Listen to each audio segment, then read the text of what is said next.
Obrigado, Pedro. Eu tô revivendo aqui algo que eu vivenciei 9 anos atrás com o Lama, num evento do TED Talk. Falar depois de alguém que consegue colocar que é um profissional, né, na área, é um desafio muito significativo, né? E naquele TED, a primeira fala foi do Antônio Nóbrega, que é um estudioso de folclore, e ele fez o auditório inteiro dançar, não é o que eu pretendo fazer aqui com vocês. Na segunda fala veio o Lama e pediu 1 minuto de silêncio. Então, depois da explosão da alegria, veio o aprofundamento e a percepção. E eu era a terceira fala e eu tinha que falar sobre um tema árido, ciência. Então, era o corpo, o espírito e a mente. Essa foi a orientação daquele evento. E foi um desafio, vocês imaginem, né? Como é que quer dizer, eu só fui salvo porque eu ia falar sobre água. Então, a água não pode ser árido, né? Eu tive que... mas foi uma vivência memorável, está na internet, quem quiser assistir aquele evento. Estou me sentindo desafiado da mesma forma, porque é difícil chegar a essa competência de colocar as coisas em 15 minutos de uma maneira tão poderosa, tão potente, quer dizer, ele estendeu aqui para nós com a dimensão espiritual que ele não faz na TV, pelo menos eu não vejo, né? Mas que com essa liberdade nos toca de maneira muito fundamental. Então, antes, tendo aprendido aquela lição e outras, recentemente com um indiano, o Manish Jain, que tem um trabalho belíssimo na Índia, trabalhou em Wall Street, estudou em Harvard, era banqueiro, abandonou tudo e fundou uma universidade na Índia chamada The School of Unlearning, a escola do desaprender, né, que a gente precisa desaprender tantas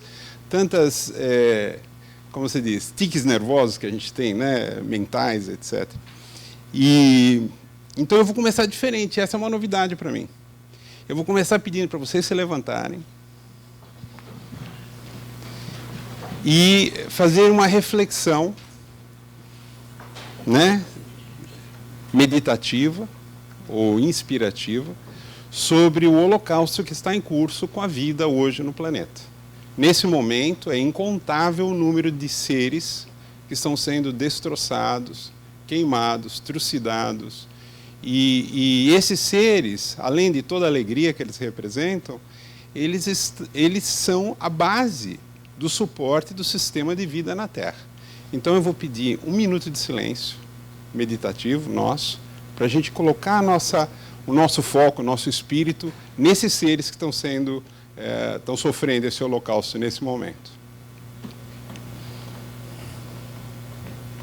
Pediram para falar hoje sobre ciência, né? Então, agora eu vou, com essa introdução, como daquela vez, eu vou trazer um assunto que coloca alguns parâmetros, talvez, bastante alarmantes, mais do que o André colocou. E eu gostaria um dia de conversar com a Greta, porque se a gente conversasse, eu tenho a impressão, e se ela acatasse, que o tom dos alarmes que esses jovens têm feito ia aumentar vários decibéis. Né? Por quê? 1898, Arrhenius, um químico sueco, publicou o primeiro trabalho científico dizendo que a concentração de gases do efeito estufa, no caso CO2, iria aquecer o planeta Terra. 1898. Era o pico da Revolução Industrial na Europa, se queimando carvão, e ele fez esse cálculo. E ele estava certo. Ele só errou na magnitude da aceleração.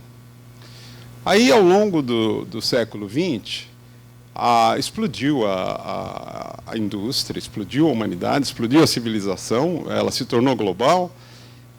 Por volta de 1979, a comunidade científica já tinha os primeiros indicativos de que o aquecimento global era muito sério.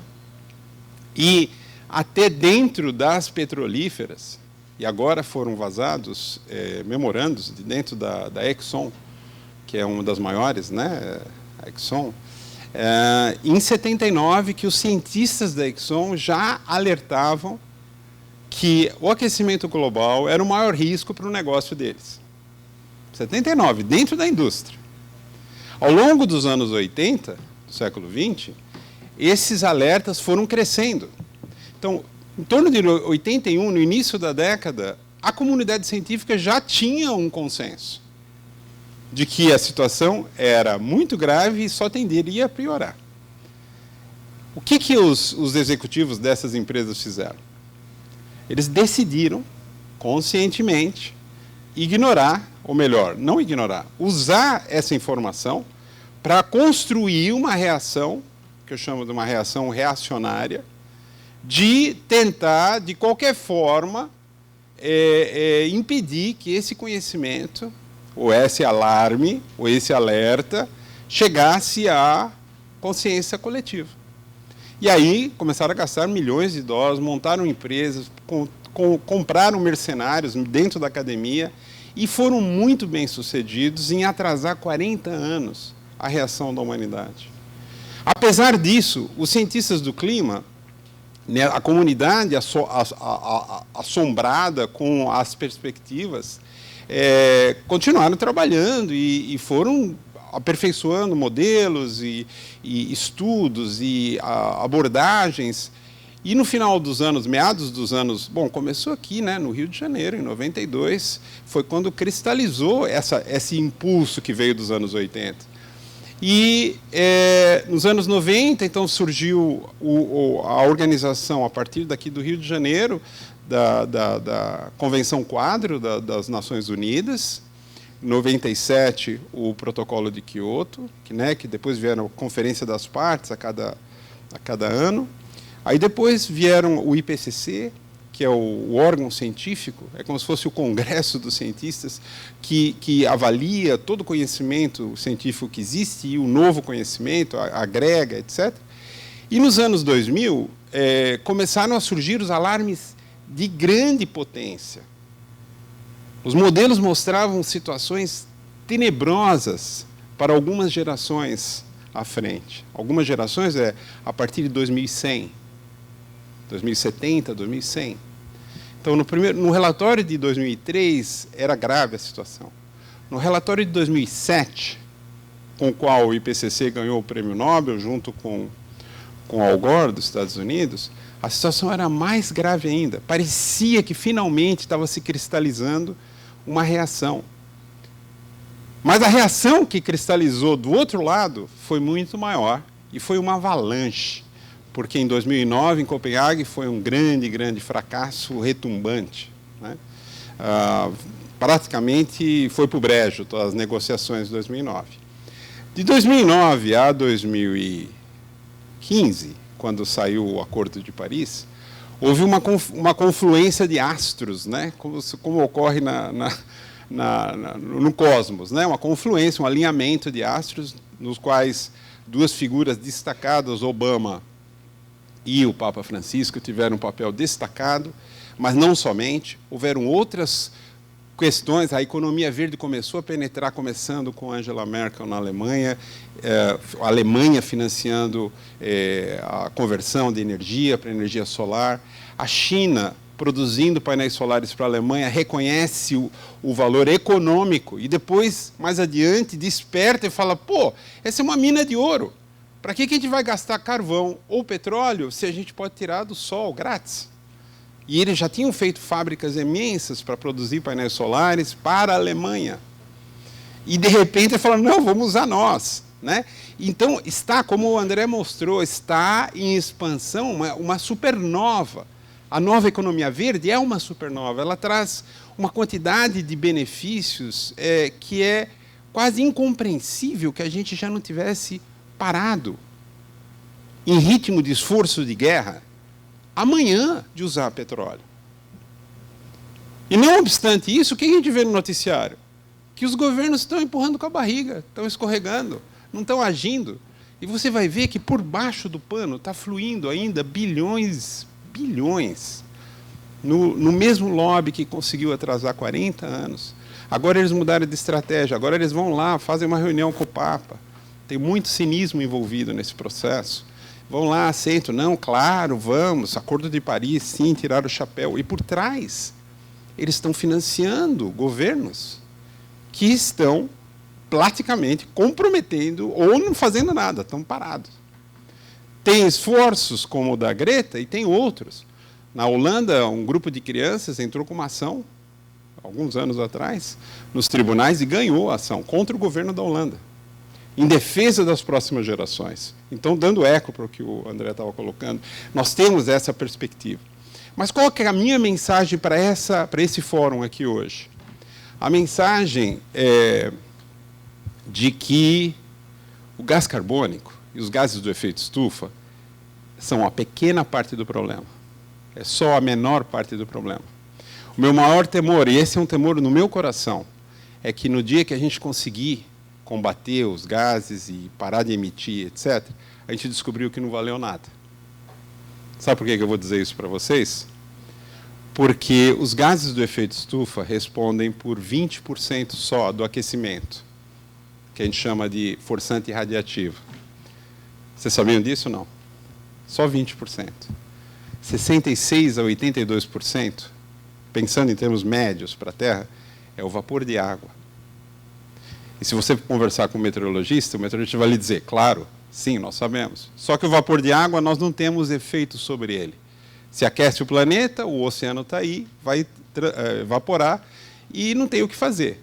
Ou seja, o vapor de água é considerado nos modelos climáticos como um Big Brother.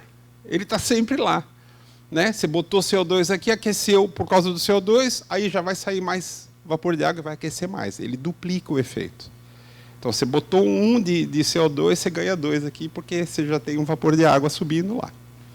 Tá, só que ninguém parou para refletir como que é a distribuição do vapor de água no planeta. O vapor de água existe em grande quantidade na zona equatorial. Tá? Porque é onde tem maior incidência solar e porque o ar é quente. Então, comporta muito vapor de água na atmosfera. Como tem muito calor chegando do Sol e tem vapor de água em quantidade, a zona equatorial é o motor do planeta, onde gera o calor, onde gera e prende esse calor aqui.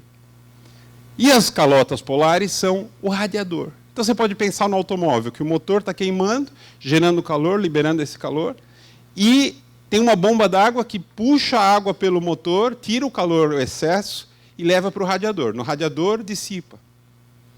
Por que os polos são radiador? Porque tem pouco vapor de água na atmosfera. Os polos, porque o ar é frio.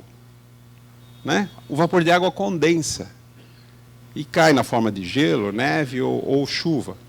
Então, o ar tem menos vapor de água, o calor emitido vai para o espaço. Agora, o que leva calor da zona equatorial para os polos? Correntes atmosféricas e correntes marinhas. Eu vou dar um exemplo. A corrente do Golfo, vocês já ouviram falar, é o maior rio da Terra. A corrente do Golfo é um fluxo de água no oceano que vai do Caribe, passando pela costa da América do Norte, cruza o Atlântico Norte, vai na direção da Europa, chega na região da Islândia e da Groenlândia e no canto da Europa.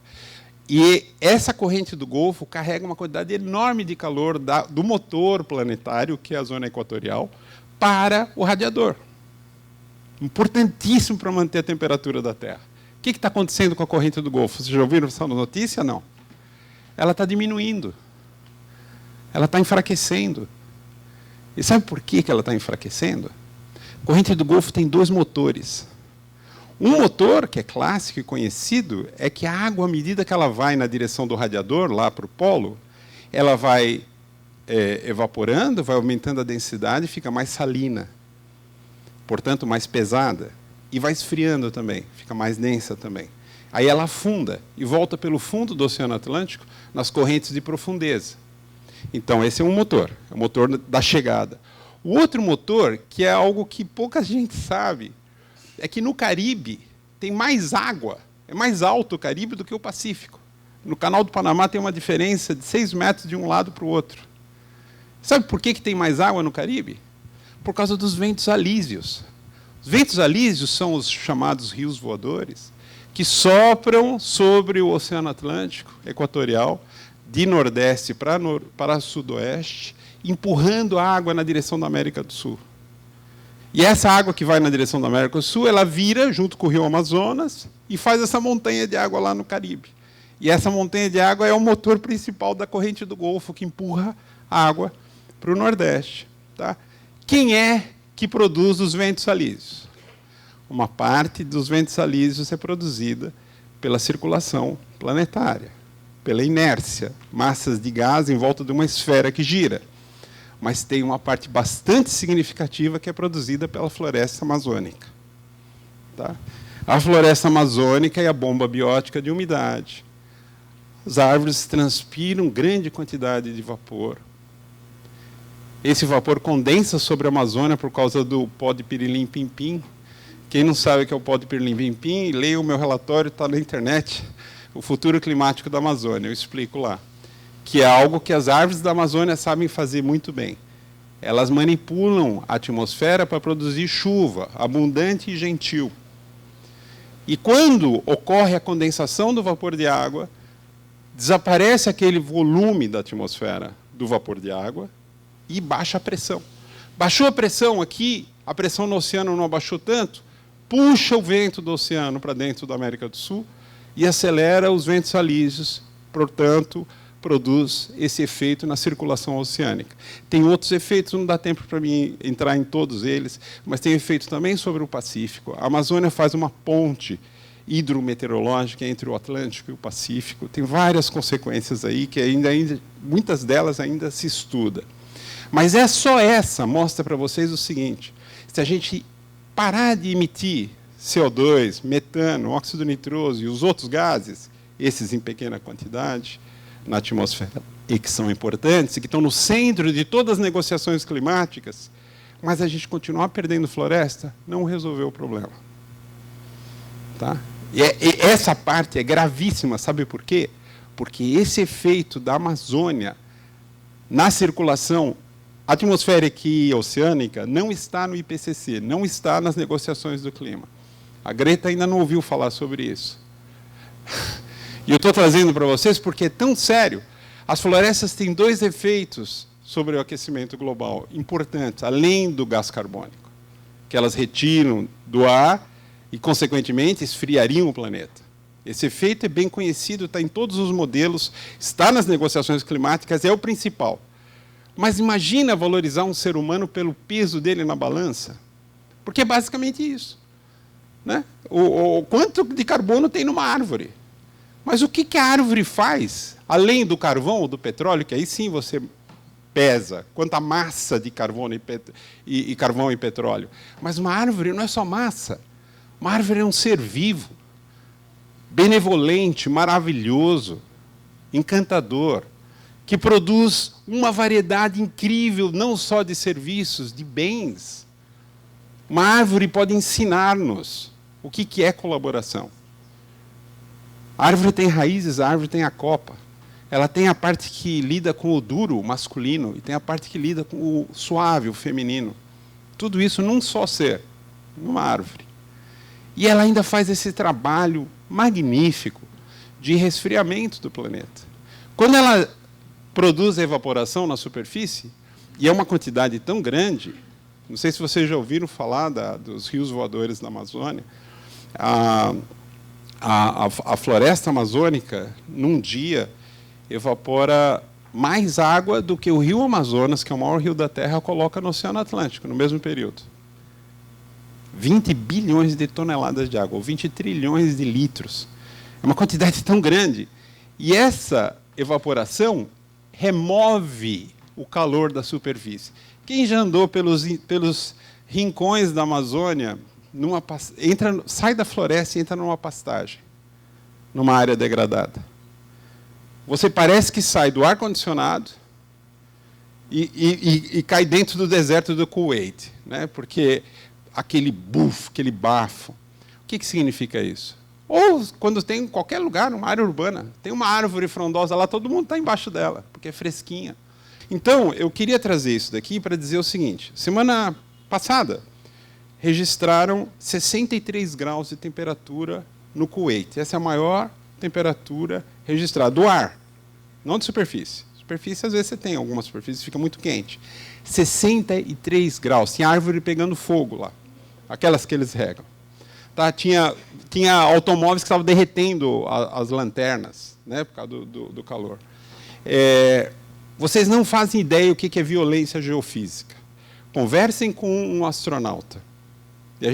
Eu conversei com o Marcos Pontes, que agora é o nosso chefe, que é o ministro de Ciência e Tecnologia, e tem um efeito, só para usar o meu último minuto, que eu contei na primeira reunião que eu vim aqui, que é o efeito da paisagem, ou overview effect, como que eu falo isso em português? O efeito da paisagem.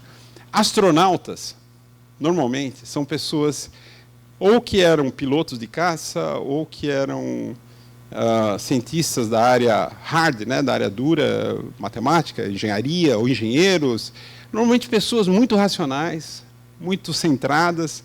Para você chegar a montar num foguete e ir para o espaço, são 10 anos de treinamento, e não é garantido que você vá. É um funil enorme. Então, são pessoas não conhecidas por serem amorosas, ou sensíveis, ou suaves. Não obstante, esses astronautas, e eu conversei com o Marcos Pontes sobre isso, eles, passando um tempo lá no espaço, olhando o nosso planeta de fora, eles veem uma bola azul, esmeralda, né? Brilhante, cintilante. Não, eles não veem a Terra plana de lá. Mas daqui de baixo ela é plana. Mas não dá tempo de a gente elaborar sobre esse tema. Mas eles olham e veem aquela pérola refulgindo, né, brilhante, e vem uma camada de ar absolutamente delgada em volta dela. É um envelope, é um nada, pendurada no espaço vazio. Viajando nesse espaço, vocês sabem a que velocidade nós estamos viajando? Não tem ideia? Tem que pensar que a Terra dá uma volta no Sol a cada 365 dias. Nós estamos a 158 milhões de quilômetros do Sol, que é o raio. Você pode calcular a circunferência dos dois franceses, né? O 2πr. Isso daí, você fazendo o cálculo, vai te dar 108 mil quilômetros por hora. A Terra viaja a Mach 92, 92 vezes a velocidade do som. O planeta inteiro, essa bola de pedra com 12 mil quilômetros de diâmetro, viaja nessa velocidade no espaço. E ninguém tinha consciência disso. Ninguém faz ideia do que significa isso. Os astronautas, quando eles saem, eles veem isso, eles sabem disso, eles são engenheiros, são astronautas, e eles voltam transformados do espaço. A maior parte deles se torna religiosos, né? São pessoas que não necessariamente tinham essa perspectiva, passam a ter. A maior parte deles não reconhece mais a divisa entre os países, que nem o John Lennon, né? Imagine all the people. Não tem mais fronteira. Ele falou, se as pessoas pudessem ver a Terra de fora, e já falava Sócrates, 2000 anos atrás. O dia que o ser humano puder a cabeça para fora e olhar o mundo de fora, vai reconhecer a grandiosidade do mundo. E esses astronautas fizeram isso. E eles voltam transformados, são outras pessoas, né?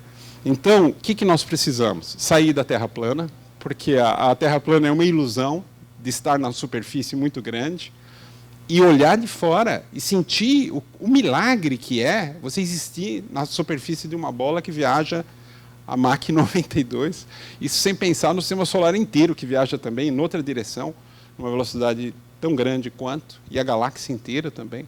Então, são grandiosidades tão enormes que essas devem tocar no coração, por exemplo, de um cientista como eu, a ponto, eu não vou dizer assim que eu me torne religioso, mas eu sou espiritualista, não sou necessariamente espírita, acredito que existem outros mundos, não só o mundo material. Aliás, a fronteira da física já indica nessa direção, né?